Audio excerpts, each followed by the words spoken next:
Headline edition, July 8, 1947. The Army Air Forces has announced that a flying disc has been found and is now in the possession of the Army. Army officers say the missile found...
And from the studios of Blackwater Media in the city of Atlanta, this is another episode of the Shadowland Radio Show. I am, of course, your host, Dr. William Lester, and I want to welcome you to another installment of our program. As always, I like to begin each show by thanking those of you who have been listening on Google, on Facebook, and, of course, on YouTube. We have picked up several new subscribers this week.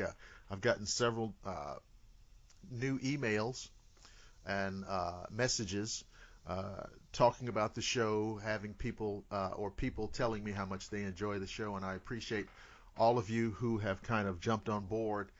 And the growth of the show has been remarkable, and I'm just really, really grateful for the support that is coming through. You can go to the Facebook page. The show has a Facebook page. If you're on Facebook, you know how it works. You just type our name in the search engine, Shadowland Radio Show, and it'll come up, and you can scroll down, and you can not only listen to archived episodes, but you can preview upcoming episodes, read about the guests. Many of the guests have books or CDs or DVDs or something that you will find of interest to research and find out about. Now, of course, we also have our main site, which is just shadowlandradio.com. And again, you go there, you click on the episode tab, and you can scroll all the way starting from episode 1 up to the latest episode, which I think is 22. I think there's 22 episodes that are archived there. So that's shadowland.com. Also, I mentioned on a previous podcast that we had just opened a little store, just a little store on the shadowlandradio.com. Don't get excited because there's, all we have right now is the T-shirt and the coffee mug. Now, the T-shirt is our Shadowland Radio Creature T-shirt. It's got the gray alien, it's got Bigfoot, it's got the Chupacabra, it's got the Wolfman, and it's got the vampire.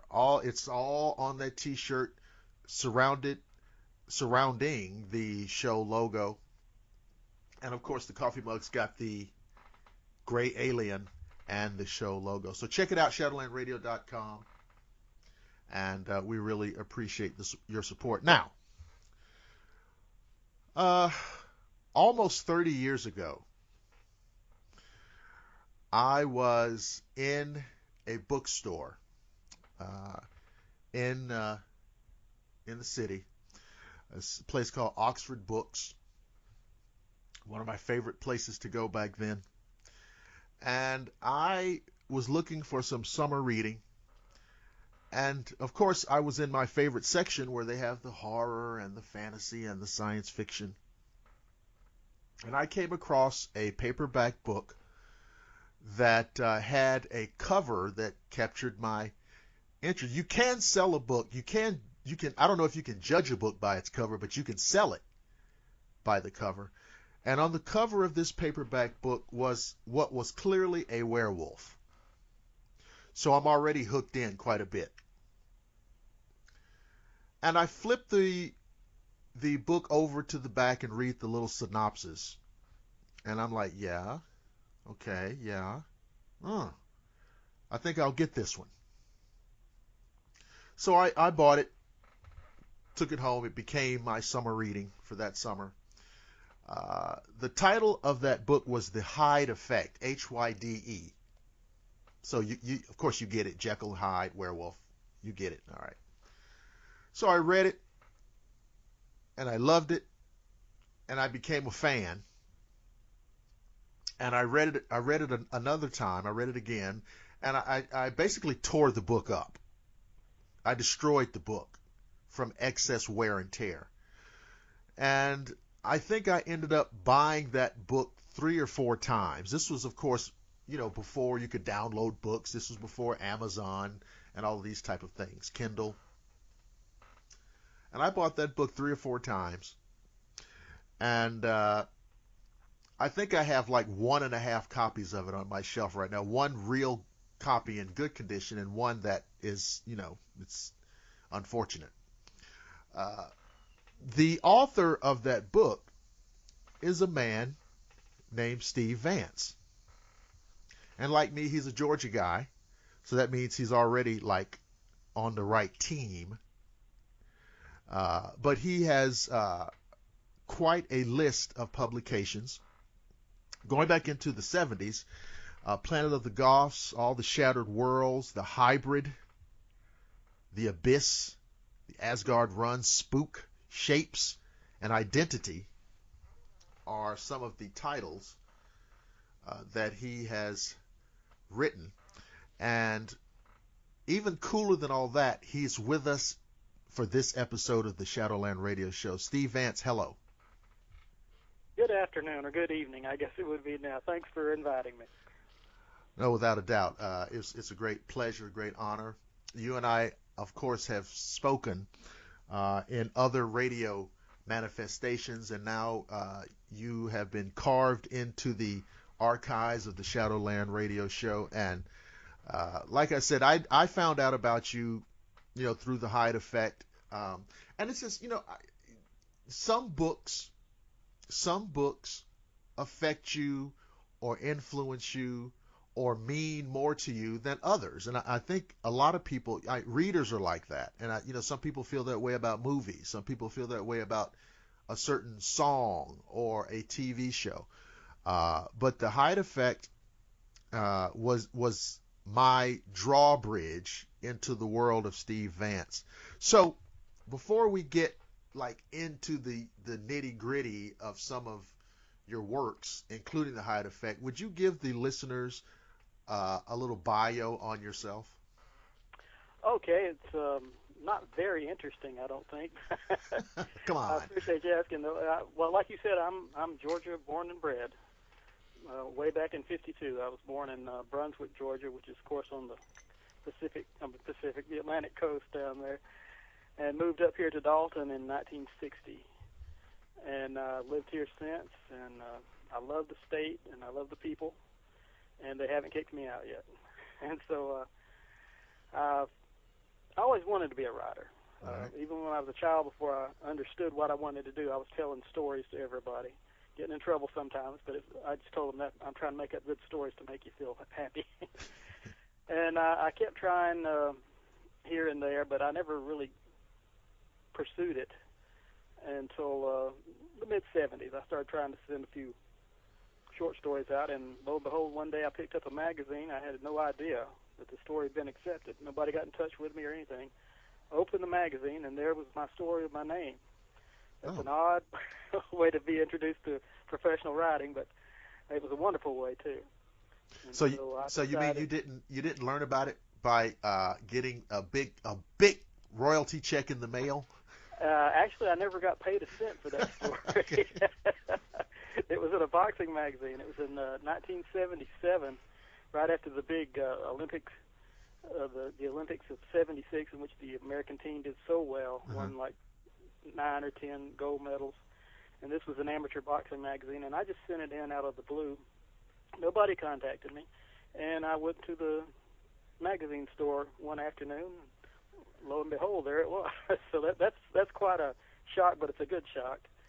And so I decided to take a brief period away from working in hardware stores and try to become a novelist. And in '78, I had my first novel published, and then it's been on and off since then, but I haven't had to go back to real work since then. Well, that by definition is a success. Well, thank you. I appreciate it. So now, all right. So what was it? Was it Planet of the Goths? Was '77? That was my first published. They came out in '78. Yeah. Okay. That was my first published novel. It was science fiction, or is science fiction. A book doesn't go away. A book's always there, you know. Right. And it was just mostly a teenage science fiction adventure type story. And it's a lot of fun. And even today, even all these years later, I still get occasional kudos from people on that one. They said they really enjoyed that novel. And more recent ones that got bigger promotion and all that, they've never even heard of, you know, but they like Planet of the Goths. Why do you think that is? What is if you give the listeners a little thumbnail of that story? Okay, I guess it goes back. I'm not saying I lifted the idea from anywhere, but if you remember Robert Heinlein, I believe it's Heinlein. Heinlein, He once wrote a novelette about this group of people who were on a vast interstellar journey, and the cosmic rays, the gamma rays, cosmic rays, whatever, had caused various mutations among the people on this ship. And that gave me kind of an idea. I had an idea of what if there was a disease that swept over the world, and all of the children that were born had various mutations. And in most cases, it was not something terrible. It was something good, like, telekinesis, things like that. Right. But it also wiped out most of the adult population. And so these children were put on another planet. They didn't want the unaffected ones, the elite, didn't want them bothering their world. So they were put over on another planet, and they revolted there and came back to Earth to take their rightful places. And it was a lot of fun. Huh. So we were talking in the pre-show, and one of the things that came up was comic books. And you said to me that at some point in the 60s that you had been reading DC Comics, and then you kind of discovered horror magazines. Oh, yeah. And you kind of jumped into that, which is, I understand, because I love them too. So what was that like? What was the process? Is this what led to you writing these kind of stories? What was going on there? Well, I had always enjoyed comic books. We called them funny books. That's how old I am. I could get them for a dime in Brunswick back in the 50s. And I loved them. One of my favorite memories even now is Friday afternoon when I was, say, in the 5th or 6th grade, or even younger. My mom would come by and pick us up at school, and we'd go to Big Apple, which was the biggest store in this area at that time, the first major store in the Dalton area. And she would buy groceries, and I'd have my dime or my quarter, and I'd get me a comic book, and I'd sit in the back seat of the car while they loaded the groceries in and read that comic book all the way home. Mm-hmm. And so I became a really big fan of Spider-Man. I loved Spider-Man and the Fantastic Four. That's after I moved from D.C. to Marvel, of course. And then in 1967, which was, I was about to turn 15, which is getting up there, or at that time it was getting a little bit old to be reading comic books, I suppose. Although now I wouldn't dare say that, because I know there are a lot of fervent comic book lovers. I just walked into a drugstore, and I saw my first copy of Famous Monsters of Filmland, Forey Ackerman. Oh, I love that. I saved up my money, and I bought that, and from that point on, I think that's the last year I bought a comic book was 1967. Wow. And then I started getting involved in all of those, and then I fell in love with boxing. I saw my first boxing magazine and the next year, so comics were just left out after that, I'm afraid. And so you start reading these horror comics, and obviously you were probably a fan of like horror movies. I loved them. Right. Oh, I still do. Yeah. Oh, absolutely. And now I know this kind of, sometimes it may sound like, the old guy saying get off of my lawn, but I still think, or I think that there is something about the fantasy and horror films which were done pre-CGI. There's a physical quality which is really hard to articulate. It's easy to imagine, but it's hard to describe. But there's a reality, there's a physicalness to it. Yeah. Because it's in the camera. It's something that's actually happening and not something that is like virtually happening. And now I guess if you didn't grow up like that and the only fantasy films you've ever seen are CGI, maybe that's your norm. But there's something about those older films and what they had to do, how creative they had to be, what they had to go through to, kind of get the effect that they wanted. Yeah. Well, I agree with you completely. I was a big Ray Harryhausen fan back when I was a kid. I loved anything that he did, Earth versus the Flying Saucers, and one of my top 10 films of all time is Beast from 20,000 Fathoms, which I defiantly say to this day is one of the 10 best movies ever made. Now that's the one. That is the one where it's a dinosaur type creature. Yeah. And it's like they discovered it. It's in like the ice in the Arctic at first, right? Yeah. Then frozen for millions and millions of right. years. Right. Yeah, that's a very good one. And so. Yes, and I'm a huge Harryhausen fan with the stop motion technique. And now I have to say this also, because if that film were being done today, it would obviously be a CG monster. Of course. And it would look like, if you didn't know better, it would look like they were using a real dinosaur. The problem with that to me is that with the Harryhausen effect and the texture of his monsters and the way that they moved, it created for me an element of fantasy. Right? We know that it's fantasy, and here is how creatures in that fantasy world act and move. And that's the difference. That's the difference. I mean, what fun is it if this creature looks like something you might see in a zoo? Right. And so I agree with you completely. Yeah. There's just, like you said, Earth versus the Flying. And what was the other one? There was one with Dennis Hopper in it, right before he did Perry Mason. 20 Million Miles to the Earth. Yes. The Venusian Emir, I think it's what yes, it's called. Right. I love that too. That was a good one. Yeah. Jason and the Argonauts. Remember the scene with the fighting skeletons? Sure. That's a fantastic scene. Right. And so that's just an all time. So those are the type of films. And I have listeners in every age range. I have some people who are like 50 years old and they're going, yeah, that's that. And then I got some guys that are like 22 and they're like, oh my God, what are they talking about? Yeah. What are, the oldest movie that when you say an old school horror movie, they think that you mean like,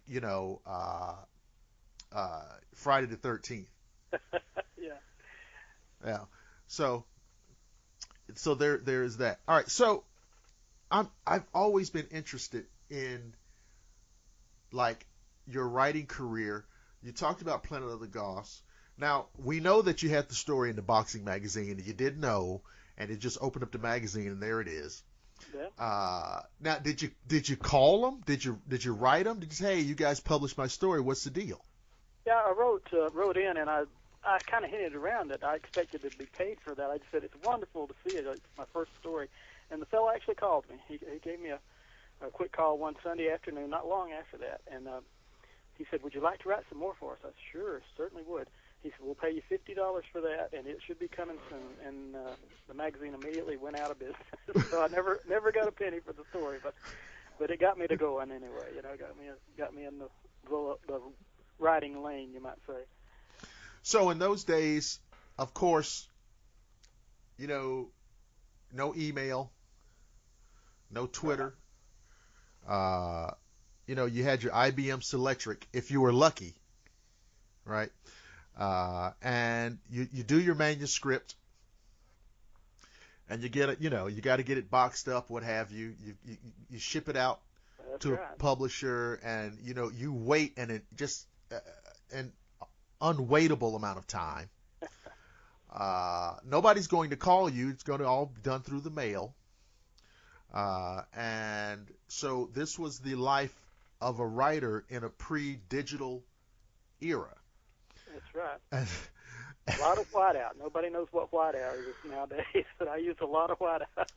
That's a great point. That a lot of whiteout. If you don't know what whiteout is, you should keep listening and really pay close attention to everything we say, or go play Grand Theft Auto.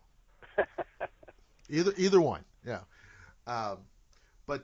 So did you go through the stereotypical thing of like the rejection letters and this and that, and you know what was your, you know, when you first Planet of the Goths, was that accepted right away, or what happened? Actually, it was. I think I sent it to one other publisher before I sent it to Leisure Books. Leisure Books in those days was a fantastic publishing house. It was paperback, softcover, however you want to put it. Yeah. But they put out a lot of horror, and they were putting out science fiction at that time too. They moved away from science fiction to horror, and they did great by me. I think I've sold about 5 books to them. Wow. And it may not sound like much now, but the advance was $1,500 for a paperback book. That in those days, that was a nice advance. Well, the advance I got from the hardcover Soho, which is a big publisher for Spook, was only like $2,000. You know. Well, you know, one of the other things too, when you're talking across decades, one of the things you have to do is put the money in the proper context, right? And right. Like you said, now listen, $1,500 is nothing to sneeze at. I don't care what time period you're in. But I'm getting it tomorrow, in fact.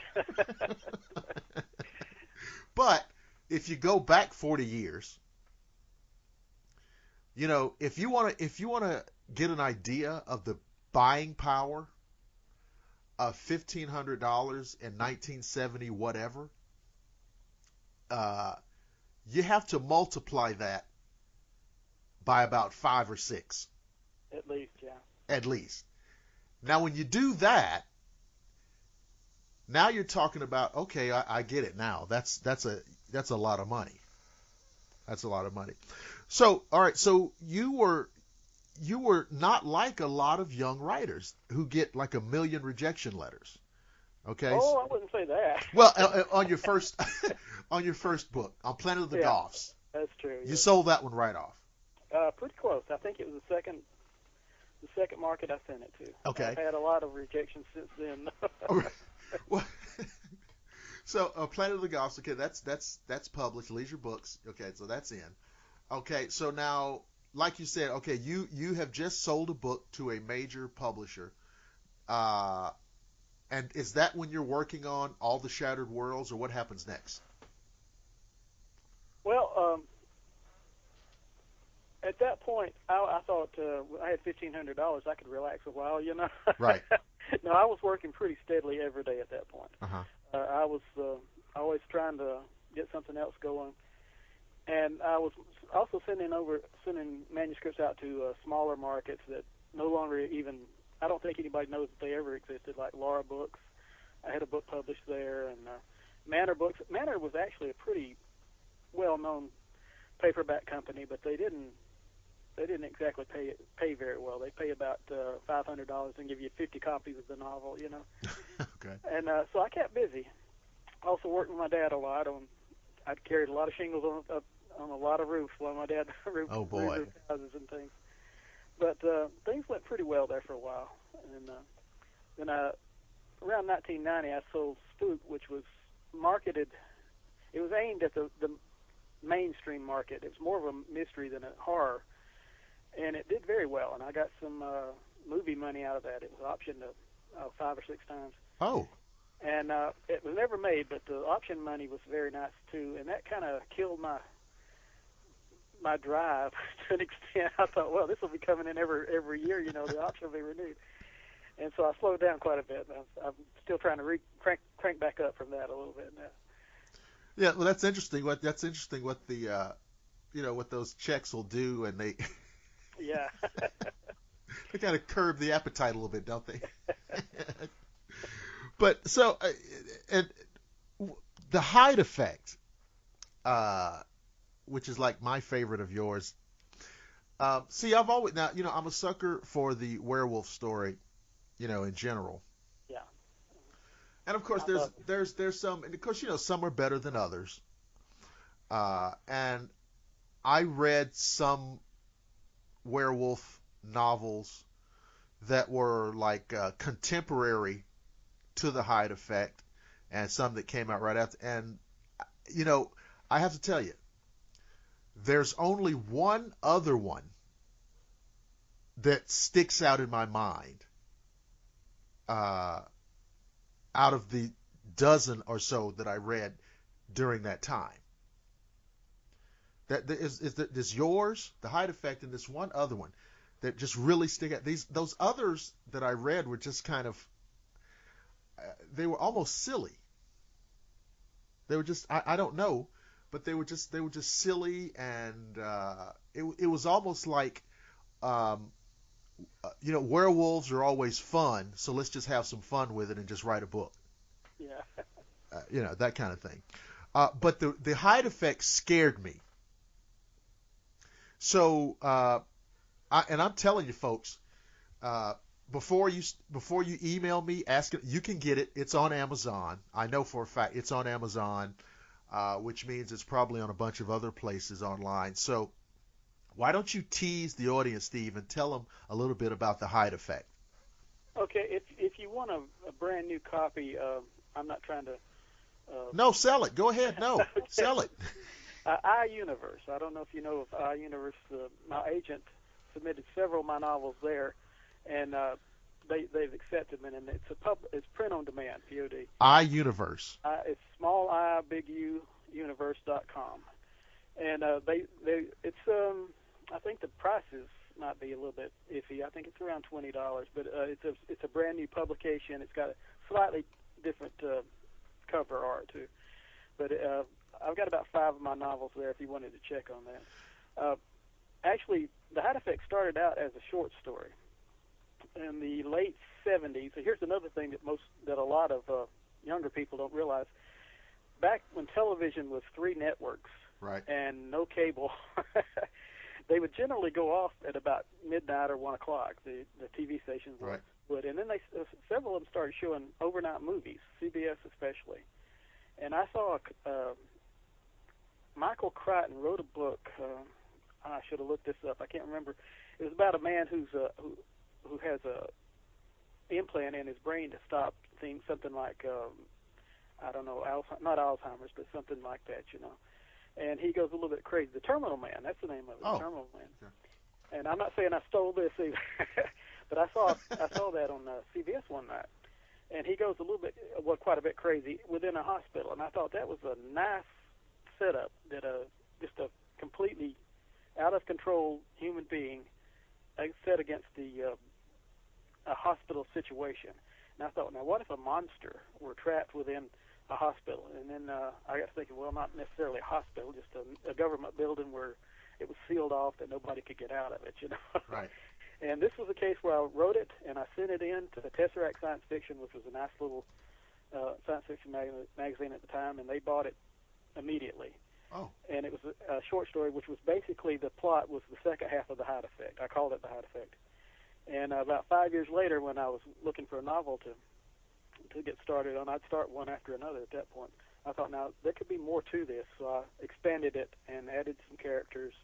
And the first half is now how they track down the monster. Well, you don't know for sure if it's a monster or not. It could just be a serial killer, you know. Right. The second half is what happens inside the closed-off area. Well, so it was a lot of fun to write. I'm telling you, and okay, so I pulled up our universe. I'm telling you, folks, this is a very good book, and some of you folks, you know, I know how some of you are. You want to sit by the pool with your novel. You want to, you know, you're going on a road trip, and when you're not doing the driving, you want to sit there and read your book and complain about things you can't do anything about. Okay? You want to, you know what I'm saying. You go to visit your relatives, and you have an 80-year-old aunt who wants to sit there all day and watch, MASH and Jack Benny and Gracie and Joe, whatever, and pull the book out.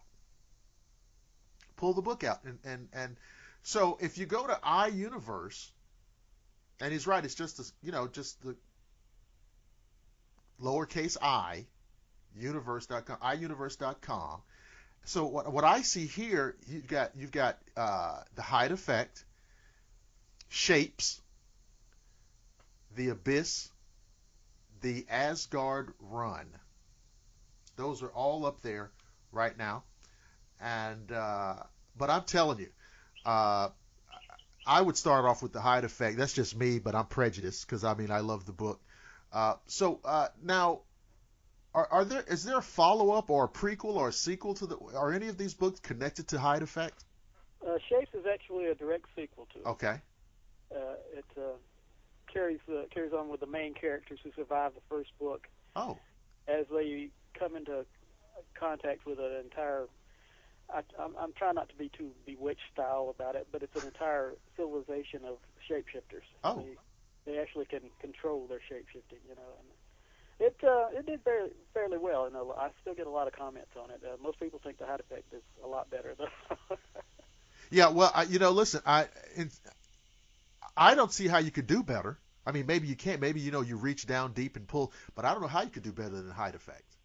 Oh, I appreciate that. Yeah, that was just kind of was it kind of those things? Now tell the truth. Now when you finished it, like when you finished the book manuscript, all right, did you say to yourself, "Oh yeah, I'm just, I am just on fire." Didn't you say that to yourself?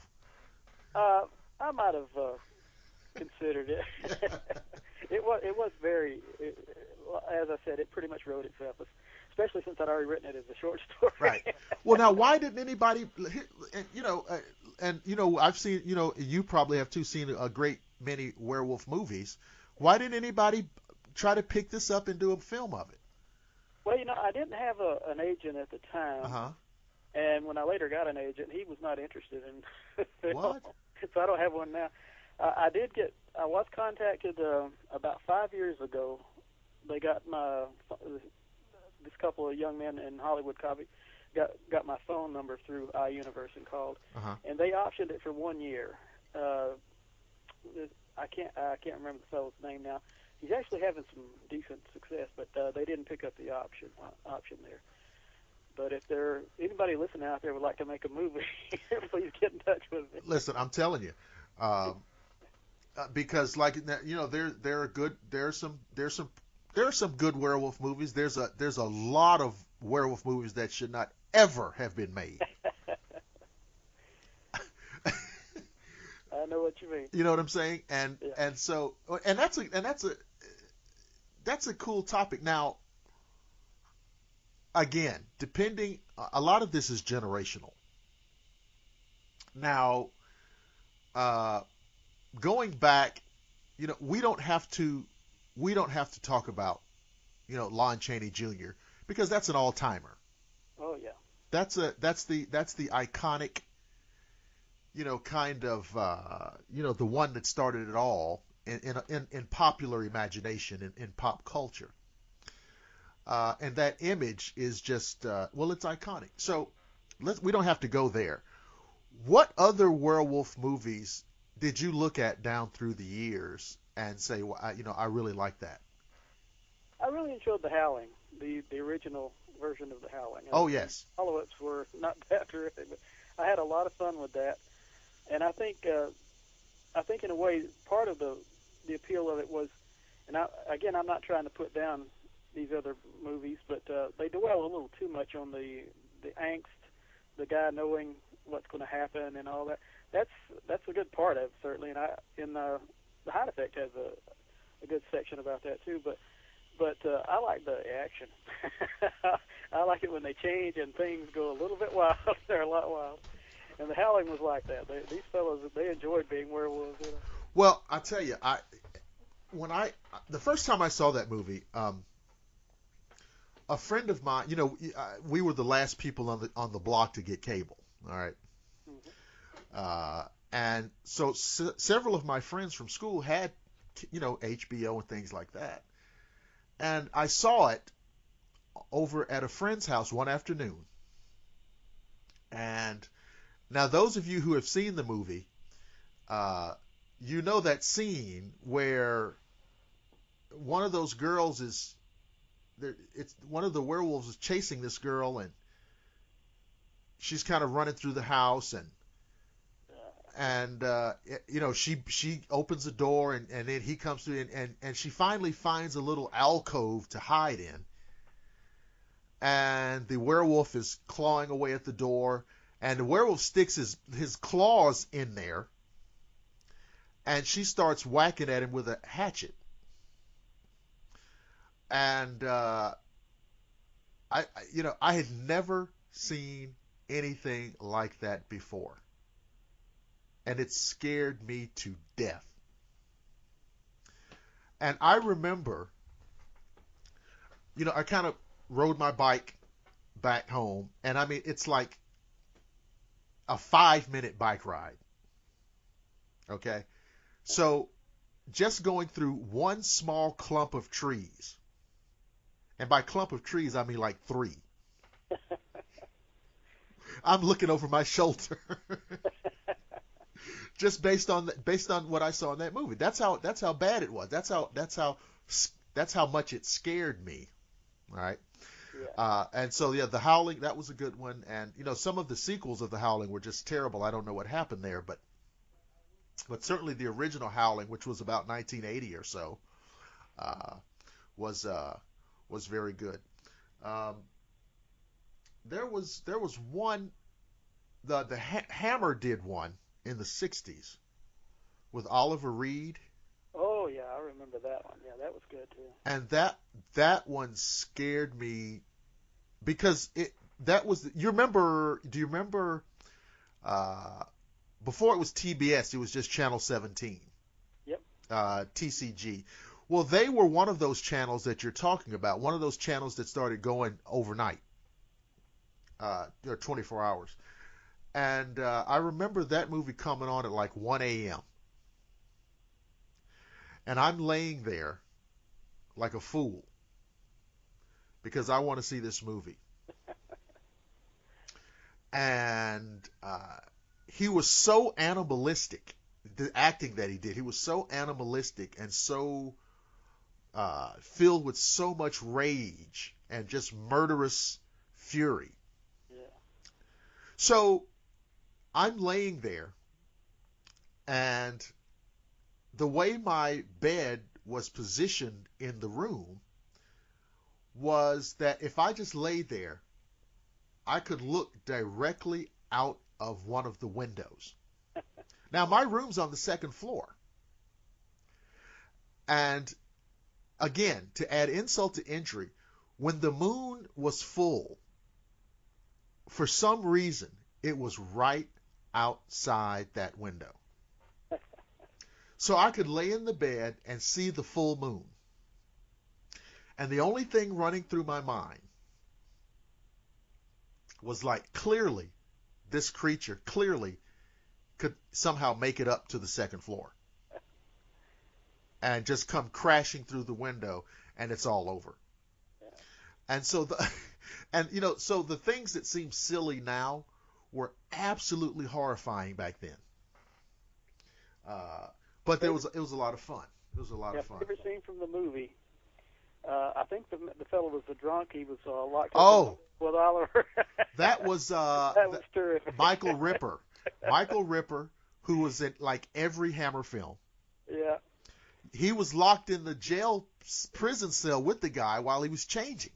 Hey, folks, there's something going on in here. And all of a sudden, he wasn't quite as drunk as he had been. Right.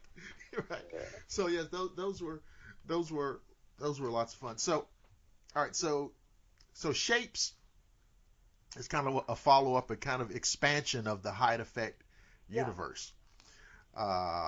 Now, it doesn't tell you what the chronology is here, so I'm going to look back here. And so Asgard Run. Now, when I hear Asgard, I think about the Norse mythology. What is this about? Well, that was taken from that Okay. The word was, but just between the two of us, I love the Poseidon Adventure. Okay. And this takes place in the future. I think it was like in 2002 at that point. Okay. And a huge alien spaceship is uncovered in the Rocky Mountains. It's been buried there for hundreds of thousands of years, and there's one little crack where you can get inside. And so after over a period of time, scientists can't get any deeper in it, and it becomes sort of a tourist attraction. Oh. And a lot of people are touring just this one outside room. It's the only thing you can get into. And by golly, there's an earthquake, and it reactivates the spaceship, and a lot of people are trapped, and they realize they have to get to the other end of this 17-mile-long spaceship before it launches itself. It was a lot of fun, too. You either love it or hate it. A lot of people don't like it, and a lot of people do. So. Well, but what I like about that is that idea. It's that idea about the alien ship which landed or crashed on Earth like a long time ago. Yeah. And like, okay, so these people had like interstellar space flight when Earth was in its Stone Age. Mm-hmm. And so the people who don't like it, the reason they don't like it is because it kind of puts humanity in its place. It puts you in your place. Something there. Yeah, that's what it is. It puts you, because we think about it. I know we look at ourselves and we have a lot of technology and we kind of we're proud of all our stuff. And but when you read a story like that, it kind of pulls you back. Say, wait a minute, man. Look, if these people, even if they crashed, the fact that they got here that long ago, when we just were figuring out how to light a fire, and it bothers a lot of people because it's that old.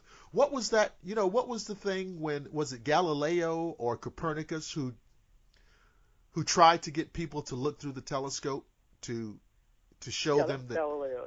to show, hey, listen, there's planets out there. Yeah.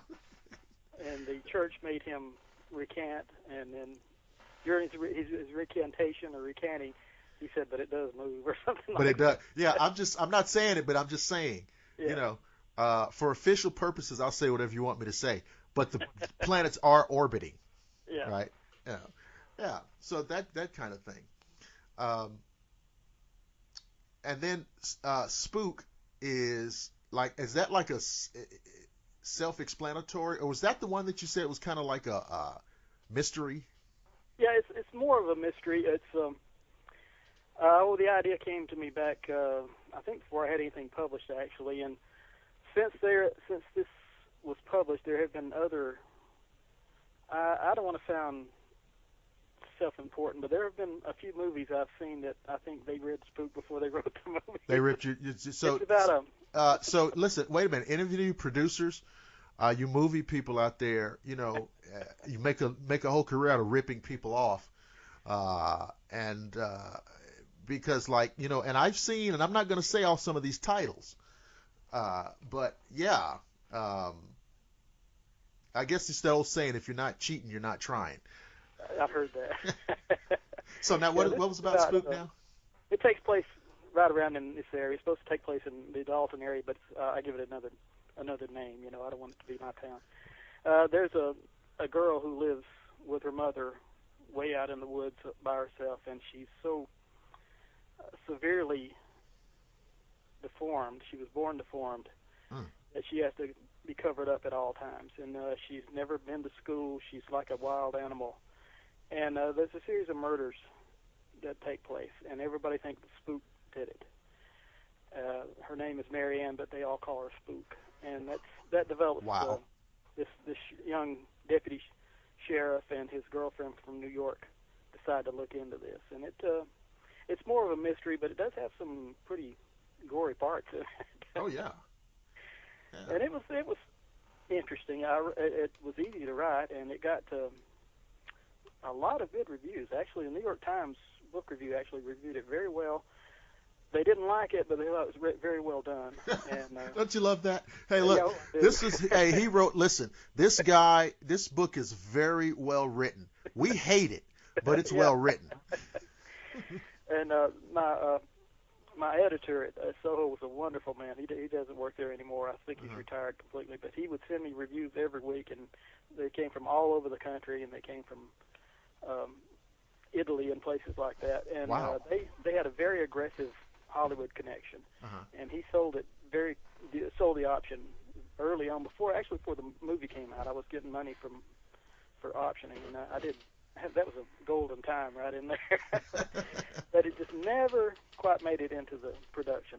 I think 90% or 95% of all movies that are all material that's optioned never makes it on screen. But it was a good experience. So, well, I was about to say that, if somebody's optioning, I mean, how much do you really care if they ever make the movie?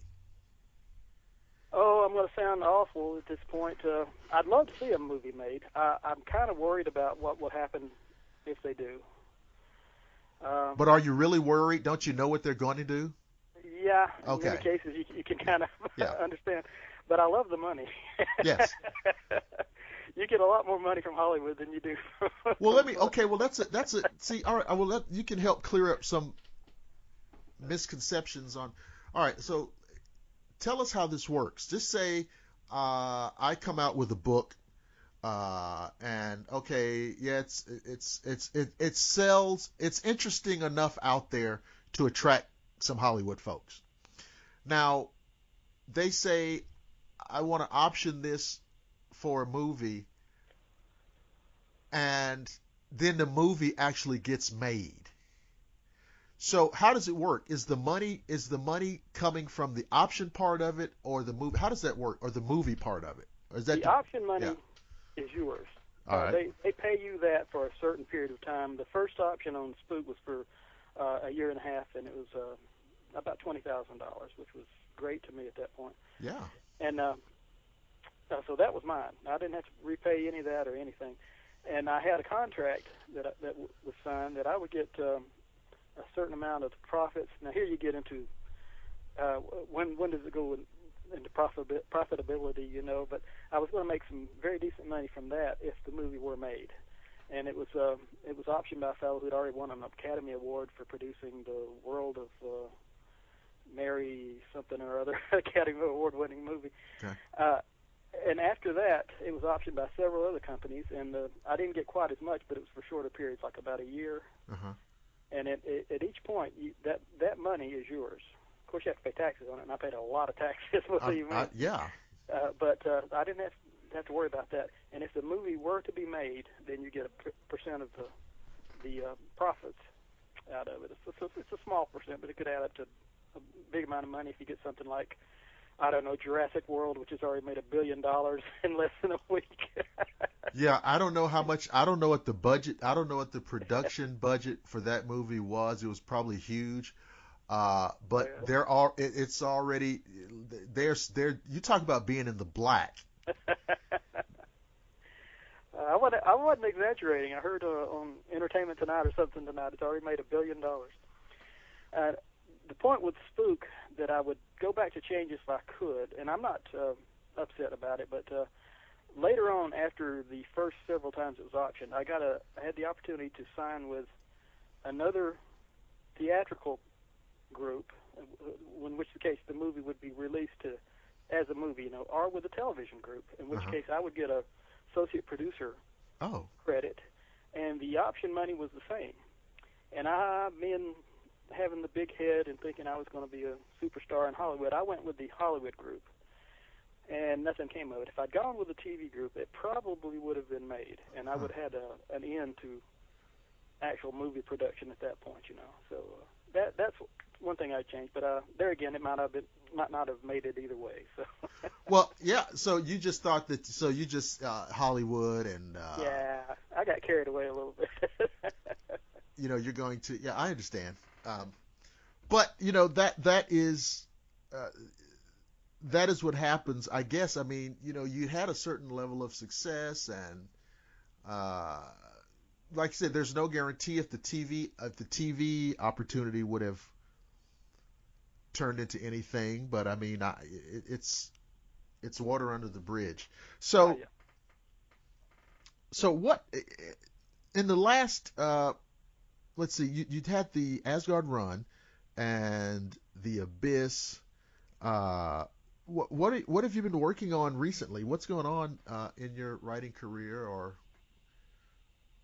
if any? Well, at this point, I'm concentrating mostly on short stories. I just sold one to Cricket, which is a young adult, not young adult even. It's a sort of a middle school type market, and it's a wonderful magazine. I sold a number of stories to them. They pay very well.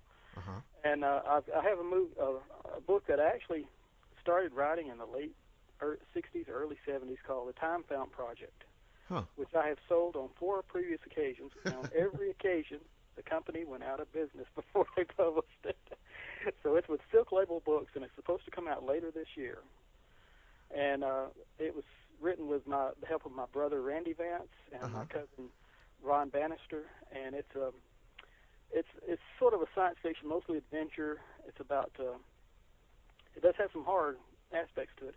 It takes place in the early 90s of course it didn't take place in the early 90s when I first wrote it, but rewritten it did. After the fall of the USSR, there's a group of Russian spies who are kind of left out in the cold here in the U.S., and they discover a natural event in a cave, the Time Found, which is like a portal to the past and the future. It's the time all wrapped up in one little glowing burst, and they're trying to use this for their own good. And coincidentally, at the same time, there's a group of people who live here in the U.S. They're all distantly related, don't even know each other, and they're contacted by a university who are trying to track down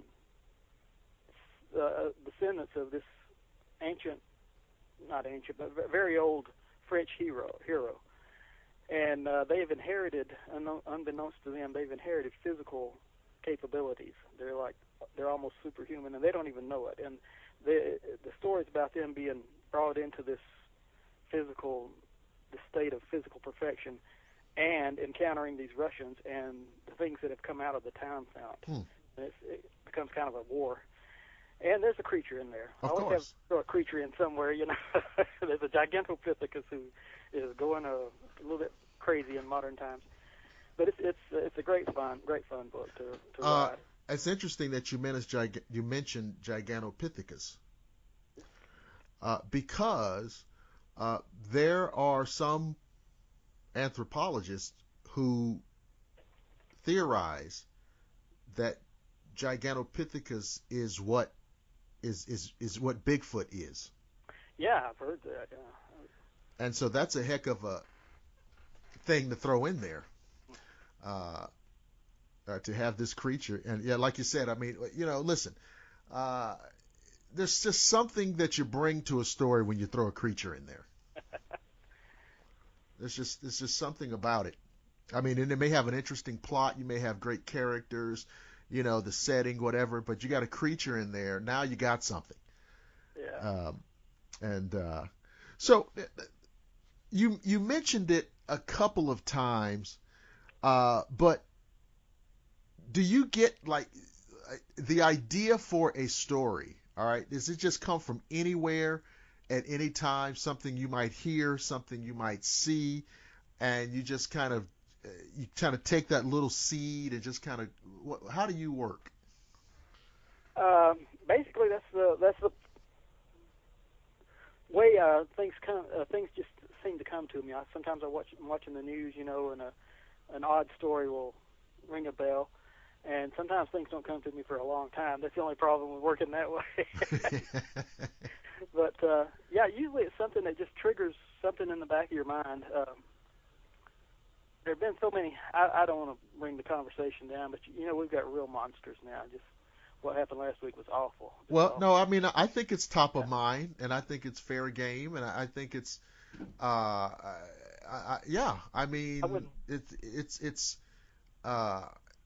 it's something that, on one sense, a part of you, it takes you completely by surprise. Oh, yeah. Then on the other hand, you say, well, Nia, not really. There's those two things kind of pulling at you, right? Because so there's like, I think that in a way, with this example, you're talking about the South Carolina thing. Yes. In particular, to me, it's almost like it's shocking, but part of the reason that it's shocking is because we were kind of sort of hoping that this kind of thing was over. Yeah.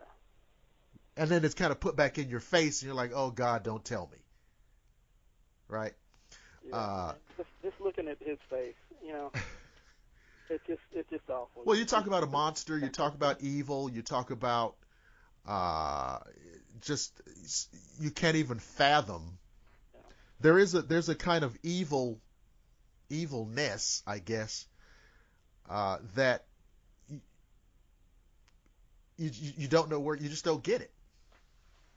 So at least with made-up monsters, there are rules, there are things that you can do to stop them. Right, you got holy water, you got a silver bullet, you got this, you got that. Okay, yeah, and that's a great point. So you could take a horrific event as almost like inspiration for like a made-up story. Mm-hmm. And I don't know, maybe that's a way of dealing with it. We can deal with some of this craziness in fiction. But here's what's funny. It's, as a writer, you would be hard pressed to come up with some of the things that actually happen in real life. Oh, that's completely true. Right. I just don't imagine certain things that happen. Look at Jonestown. Who would have imagined that would have been possible? 900 people. But so I try to keep away from too much reality. If that makes sense at all. I don't enjoy fiction in which this is just me personally, but I don't enjoy fiction that puts children at risk a lot. I'm not talking the man down. He's extremely successful. He's a terrific writer, but it seemed like every Stephen King book I ever read is. Oh, kids die. Kids will die. Yeah, in a Stephen King book. Yeah. The only time I've done that was almost by accident, and it was the Hyde Effect. When I wrote the short story, I had a list of the people who had died before they caught this guy, and they were on the way to the institute, the center, to see what happened to this serial killer. And I wrote one of them as being a child, and I had to address that in the novel. I didn't have to, but I did. I addressed that in the novel too. I wish I hadn't. Well, see, and maybe do you think? I mean, it's now who wants to get into the mind of Stephen King, right? But True. But is it possible that one of the little elements of his success is that he'll go places that other people won't go. Yeah, that's a very good point. Yeah, I agree with you. Because when you think about that, it's like, there's not many places he won't take you. Yeah. And it's very alarming and very disturbing. But what happens over time? You go, oh well, that's Stephen King. That's what it's no big deal. He's twisted. Yeah. And were you ever in your in those stages of writing? Because I guess Carrie came out right before your first book. Right? Was it right before Carrie might have come out right before Planet of the Goths? A few years. I think it came out around 74, 75. Were you following his career? Were you a fan of his, or what was there ever any kind of identification with Stephen King? No, I have to say I really didn't know that much about him. I saw Carrie, but I don't think I saw it till after I actually had started writing. Uh-huh. I think the only one I've read all the way through was Salem's Lot. Oh yeah. And I've read a number of his short stories, but the novels just, I don't know, they just don't grip me. You said I couldn't be sued for anything I say on here, didn't you? Well, no, I mean that's not. Yeah. That's just, you just gave your opinion. Yeah. Yeah, that's fine. Well, no, because I mean I feel the same way. I've read Salem's Lot, and I liked it, and I read It. And I've heard a lot of good things about it. I've never read it, but I have heard that it's very long, but it is good. And you actually feel like you're in one of those old monster movies. Yeah. Which is a great feeling.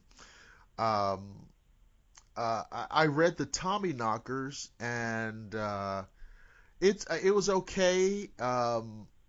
It was almost like I'm doing science fiction, but I don't want everybody to say this is my science fiction book.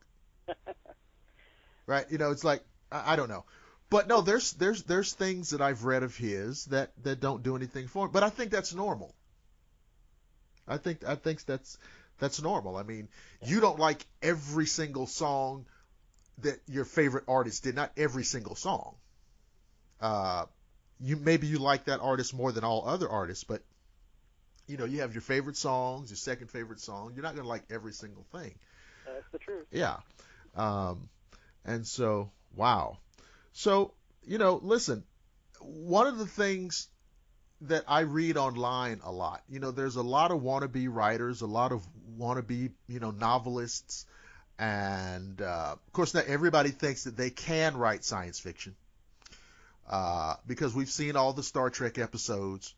And we've seen, right? And so everybody understands how time travel works. We understand how the speed of light works. And everybody knows about, the Roswell incident, so we know how the aliens work. So what is your advice? Wear a red shirt on Star Trek, you're going to die. Let me tell you something. If you are a Starfleet officer, and you go to the quartermaster to get a uniform issued, and he comes back with a red top, you need to switch departments. Get a blue top. Get something, because if you get a red top and they ask you to beam down somewhere, an alien is going to chew your face off, or bleed you dry, or something. You're going to die. You make sure your will's signed. Right. So do not be in the red shirt division. Because I think during that era on the Star Trek timeline, that the red signified security detail, or something like that, ship security or something. I don't know who trained these guys. But anyway, so now what would you tell if you had a class of budding writers? This is the Steve Vance creative writing class. What do you tell them? I mean, because you can't give them creativity, you can't give them talent. So what do you tell them? What do you give to them? Ooh, that's a good question. That's my tough question of the show. That's a tough question. Well, one thing I would say, I believe, this sounds a little bit like a cliche. It's just too simple, but don't be overly affected by your rejections. Okay. This is probably one person who read this who was possibly in a very bad mood at the time. Actually, this is literally true. I've had a story rejected saying it wasn't worth the paper it was printed on. Wow. And the next person I sent it to loved it and said, wonderful, send us more. So as far as just coming up with material, I'm not going to say write what you know, because you try to go beyond what you know if you're in science fiction and fantasy and horror. Boy, this is a tough question. Well, no, I mean, what you said is powerful stuff, and you made me think about one name that everybody associates with television, and almost nobody associates with writing, I think incorrectly, is Rod Serling. Oh, yeah. People don't know what kind of amazing writer he was. Now, Rod Serling didn't have a background that would make him know anything about science fiction any more than anybody else.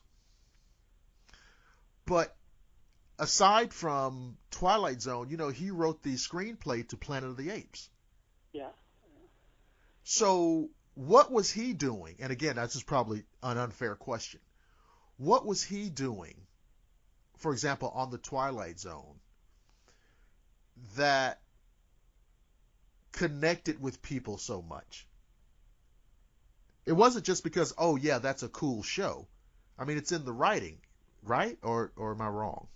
No, I think you're 100% right. So you're saying don't take the rejection slips personally? Yes, if they give you specific problems with your material, read it. Take it into consideration. But if so much today, especially since we've moved from the old manila envelope. Oh, God. With the return postage? Right. You'll get, thanks for sending this. It's not for us. That doesn't tell you anything. Right. Why isn't it for you? I got something from Tor.com, which was wonderful for me the other day. It was rejection. Uh-huh. The guy took time to let me know why he didn't accept the story. He thought it was a terrific story, but he here and there, and I was just so happy that it was almost too happy for it to be a rejection, if you know what I mean. You're like, oh, this is great. They're not publishing it. Yeah, that's true. And at a quarter of a word, I could have used that publication. Yeah. But at least I know why, So now this was Tor. So now they're pretty well respected, right? Oh yeah, it's a very well respected publishing firm, and they have an online location now, which I haven't checked into it. I've just sent stories there. But here's what I don't understand. You're Steve Vance. You have a great resume. You have a pedigree. And so what are they doing rejecting your stuff? Well, it just wasn't what they were looking for. Okay.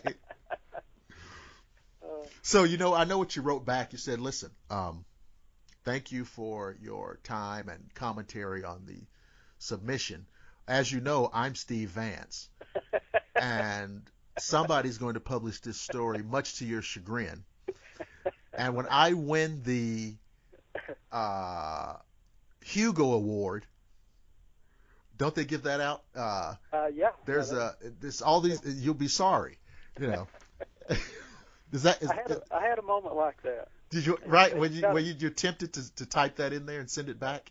No, actually, it was one of those I gotcha moments with Spook. I sent Spook to Leisure, who was kind of my home publisher, and they accepted pretty much everything I sent to them, and they didn't like it, so they sent it back. And I sent it to Soho, which was actually a bigger company, a hardcover company, and it got great reviews. It got optioned and all that. And a fellow called me up from Leisure saying, has anybody picked up these softcover rights yet? Oh, my goodness. And I said, yeah, I think Berkeley's going to handle that. They wanted to publish it then, Right. So, I shouldn't be that venal about it, I suppose. But that was a fun moment. Well, I mean, you weren't being, a jerk. Yeah, cruel and I mean, but it's human nature. It's human nature to, these people rejected you. These people accepted you. Yeah, and now the first people wanted to do the paperback publication. And now they're coming back around trying to get the get the table scraps. That was fun. So yeah, there is some vindication. Wow. So listen, ladies and gentlemen, I have to tell you, I hope you've enjoyed hearing from Mr. Steve Vance as much as I've enjoyed having him on. You guys don't know it, but I've interviewed him in the past in my other incarnations on radio, on networks that will go unnamed. And I wanted to get him on the Shadowland radio show for you guys to hear. But I want to go back through these titles because you guys, I'm telling you, you're talking about your summer reads and all of the things you're doing. A lot of you guys just sit and vegetate all summer. You need to read a book. You need to improve your mind. And if you're not improving your mind, you do the next best thing. Just get some escapist entertainment. Okay? And, I'm voting for The Hyde Effect because it's my favorite. If you go to iuniverse.com, you can get the following of Steve's titles. Shapes. The next one is called The Abyss. Next is The Asgard Run. And then The Hyde Effect. Now that's what's up here right now that's available. Are there any other titles that I didn't name here that are elsewhere that maybe are not on Universe? Well, there are a few at Amazon. That I think Amazon, they'll just be used titles. I'm not sure. Oh. But I've had 13 published altogether. Okay. One of them was not under my name, so I can't bring it up. Right. No, that's fine. But these titles we just read on iUniverse. I mean, that's what's that? 1, 2, 3, 4. That's 4 here. And you guys can go up and pick these up. They're all soft cover editions. And actually, for the Hyde Effect, the cover that they're showing is the cover from my edition that I bought in 1986. It's the same. It's the one I've seen the most, and maybe they've gone back to using that because maybe that's everybody's favorite cover. Could be. Yeah, but it's the same one, and but you guys can get that. And look, and the other thing too is, these are not. These prices, like this is 15. The Asgard Run is $15.95, no big deal. Hyde Effect's $19.95. You're stealing it at that price because it's a great book. If you don't think reading this book is worth $20, you're crazy. Take my word for it. It's a fantastic book. And the others, $18.95 and $19.95 for Shapes. You can't do better for your summer reading. Get them as gifts. It's great. And plus, my friend wrote these books, Steve Vance, another Georgia guy. So, you get these books. And don't send me any emails. I know how you people do. You guys, I will sit up here on the air and tell you how to get the books, and then you send me an email. How do I get that book? iUniverse.com gets you those titles. You can probably find some of his other titles in secondhand used copies on Amazon. That's fine. But I'm telling you, on my personal recommendation, get the Hyde Effect like today, because it's a fantastic story. So, listen, remember, listen to some of our archive shows on Facebook. It's on Google, or it's on YouTube. We've got our own YouTube channel. It's Blackwater Media. Just go there, and you can hear all of the published episodes. Or go to shadowlandradio.com, click on the episode tab, and just listen. Everything's on demand. Listen. Now, I know there's a way. Listen, if you're on YouTube, you know there's a way for you to download those episodes as an MP3. And you can listen in the car or on your Kindle, what have you. So you don't need to be stuck at your desk, all right? So there's all kinds of ways for you to listen. So I want to thank my guest, Mr. Steve Vance, for being on. And I know sometime in the future I'm going to, like call him again. He won't recognize my caller ID. And I'm going to say, hey, it's me. Will you come back on the show? And we'll do it all over again. But he's a great guy, and he's a great guest. So, ladies and gentlemen, that is all for this edition of the Shadowland Radio Show. I want to promise you, and I don't want you to get upset, I don't want you to go nuts or anything, because I promise to see each and every one of you again on the flip side.